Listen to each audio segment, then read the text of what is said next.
چطوری میشه با پولیش نرم روی رنگ هایی که پر از آسیب هستن بهترین ریکاوری رو داشته باشیم؟ یه باور اشتباهی که بین تمام دیتیلرها جا افتاده اینه که حتما روی همه رنگ ها واسه اینکه آسیب ها برطرف بشه حتما باید از پولیش زبر استفاده کنید، ولی خب خیلی وقتا میشه که شما فقط با پولیش نرم میتونید بهترین ریکاوری رنگ رو از سطح بگیرید.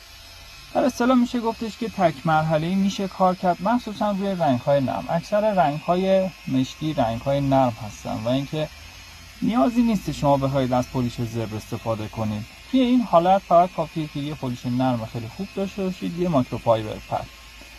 اگر با دستگاه اوربیتال کار کنید که بهترین نتیجه رو میتونید بگیرید، ولی من توی این فیلم خواستم از دستگاه روتاری استفاده کنم که بهتون نشون بدم با این دستگاه هم این کار شدنی هستش. فقط نکته‌ای که مهمه دور دستگاه نباید بیش از حد زیاد باشه. دور دستگاه زیاد باعث ایجاد هولوگرام میشه.